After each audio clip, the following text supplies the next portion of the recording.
السلام علیکم دوستوں، میرا نام ہے براق عبداللہ اور اب دیکھ رہے آپ کا اپنا چینل علم کی روشنی۔ آج ہم آپ کی خدمت میں لائے ہیں ایک دل دہلا دینے والی ہارر سٹوری جو آپ کے رونگٹے کھڑے کر دے گی۔ کہانی شروع کرنے سے پہلے یاد رکھیں، اگر آپ ایسی ہی مزید خوفناک کہانیاں سننا چاہتے ہیں تو ہمارے چینل علم کی روشنی کو ضرور سبسکرائب کریں، کیونکہ اندھیرے ابھی ختم نہیں ہوئے۔ یہ سب کچھ اس دن شروع ہوا جب لاہور کے رہائشی ایک عام مگر ذہین آدمی فاروق کو ایک پراسرار فون کال موصول ہوئی۔ آواز کسی عورت کی تھی، مدھم اور کپکپاتی، جیسے سردی میں کوئی کانپ رہا ہو۔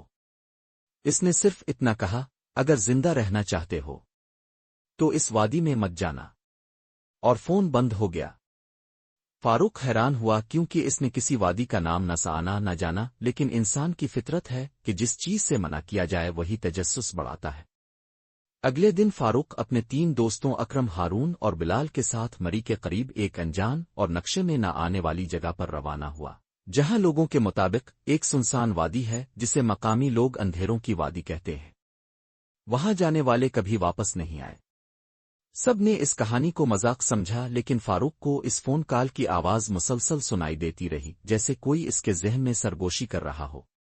رات کے وقت وہ وادی میں داخل ہوئے، گھنے درخت، بادلوں کی گرج اور عجیب سی خاموشی نے ماحول کو ڈرونا بنا دیا۔ ان کے فون، گھڑیاں، سب نے کام کرنا بند کر دیا۔ جب وہ وادی کے بیچ پہنچے تو اچانک ایک عجیب سا شور گونجنے لگا، جیسے سینکڑوں لوگ چیخ رہے ہوں۔ بلال نے پیچھے موڑ کر دیکھا تو وہاں کوئی سایہ سا بھاگتا ہوا دکھائی دیا۔ اکرم نے لائٹ جلانے کی کوشش کی لیکن ہر چیز ناکام، روشنی جیسے اس وادی میں داخل ہی نہیں ہو سکتی تھی۔ چند لمحوں بعد انہیں ایک پرانا ٹوٹا پھوٹا گھر دکھائی دیا۔ اس کے دروازے پر خون سے لکھا تھا، مت آنا ورنہ تم بھی ان میں شامل ہو جاؤ گے۔ لیکن انسان کی فطرت۔ فاروق نے دروازہ دھکیل کر کھول دیا۔ اندر داخل ہوتے ہی ٹھنڈک نے جسموں کو جما دیا۔ دیواروں پر ہاتھوں کے نشان، چھت سے لٹکتی ہوئی چیخیں اور فرش پر کچھ عجیب الفاظ کندہ تھے۔ ہارون نے پڑھنے کی کوشش کی، ہم زندہ نہیں لیکن آزاد بھی نہیں۔ اور جیسے ہی اس نے یہ الفاظ مکمل کیے، کمرے کی ہر چیز ہلنے لگی جیسے زلزلہ آ گیا ہو۔ دروازہ خود بخود بند ہو گیا۔ باہر بھاگنے کی کوشش کی تو معلوم ہوا کہ دروازہ کہیں غائب ہو چکا ہے۔ اب صرف اندھیرا تھا اور ان چاروں کے سوا کوئی نہیں تھا۔ شاید کوئی تھا۔ ایک ایک کر کے دوست غائب ہونے لگے۔ پہلے بلال، جو واش روم کی طرف گیا تھا اور دوبارہ کبھی نہ لوٹا، صرف اس کی چیخ سنائی دی۔ پھر اکرم، جو کسی کو پکارتا ہوا اوپر کی منزل کی طرف گیا، لیکن وہاں سے صرف خون بہتا واپس آیا۔ فاروق اور ہارون اب مکمل دہشت میں تھے، لیکن وہ گھر چھوڑ کر نہیں جا سکتے تھے کیونکہ اب کوئی دروازہ نہیں تھا۔ اچانک دیوار پر ان کی تصویریں ابھریں، لیکن عجیب بات یہ تھی کہ وہ تصویریں ہنستی ہوئی نہیں تھیں، بلکہ خون کے آنسو رو رہی تھیں۔ فاروق نے زور سے چیخا اور اسے لگا جیسے کسی نے اس کے پیچھے سے گردن دبوچ لی ہو۔ اس کی سانس راکننے لگی، آنکھیں الفاٹ گئیں، لیکن جب ہوش آیا تو وہ ایک پرانی قبر میں بند تھا۔ ہاتھوں میں زنجیریں اور باہر سے کسی کے چلنے کی آواز۔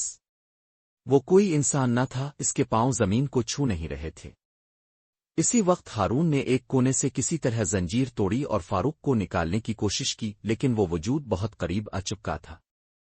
اس کا چہرہ نہیں تھا، صرف کالے دھوئیں جیسا دھڑکتا ہوا سایہ، جس کی آنکھیں سرخ شعلوں جیسی تھیں۔ وہ دونوں چیختے ہوئے باہر بھاگے اور جیسے ہی وادی کے کنارے پر پہنچے، ہر چیز غائب ہو گئی۔ وہ وادی، وہ گھر، وہ سایہ، صرف ایک میدان تھا اور دور ایک چھوٹا بچہ کھیلتا دکھائی دیا۔ قریب جا کر دیکھا تو بچہ بلال تھا، لیکن اس کی آنکھوں میں کوئی زندگی نہیں تھی، جیسے وہ محض ایک خالی جسم ہو۔ اچانک اس نے ہنسنا شروع کر دیا اور اس کی آواز 100 بچوں کی چیخوں میں بدل گئی۔ فاروق اور ہارون ہوش کھو بیٹھے۔ جب آنکھ کھلی تو وہ دونوں لاہور کے ایک اسپتال میں تھے اور ڈاکٹروں نے بتایا کہ وہ کئی دنوں سے بے ہوش پڑے تھے، کسی نے انہیں جنگل کے کنارے سے اٹھایا تھا۔ لیکن سب سے خوفناک بات یہ تھی، فاروق کے بازو پر وہی الفاظ کندہ تھے جو اس وادی کی دیوار پر تھے، ہم زندہ نہیں لیکن آزاد بھی نہیں۔ اس دن کے بعد وہ دونوں کبھی پہلے جیسے نہ رہے۔ ہارون خاموش رہنے لگا، فاروق بار بار آئینے میں دیکھتا اور کہتا، وہ اب میرے اندر ہے۔ آج بھی وہ وادی کسی نقشے میں نہیں، لیکن کبھی کبھار رات کے وقت مری کے جنگلات سے ایک چیخ سنائی دیتی ہے اور کوئی نہ کوئی شخص غائب ہو جاتا ہے۔ کوئی مانے آنا مانے، لیکن اندھیروں کی وادی اب صرف کہانی نہیں، ایک حقیقت ہے، اگر اپنے کہانی یہاں تک سن لی ہے تو ہمارا مشورہ ہے کبھی اس وادی کے بارے میں مت سوچنا، اور اگر آپ ایسی ہی مزید خوفناک اور دل دہلا دینے والی کہانیاں سننا چاہتے ہیں تو فوراً ہمارے چینل علم کی روشنی کو سبسکرائب کریں۔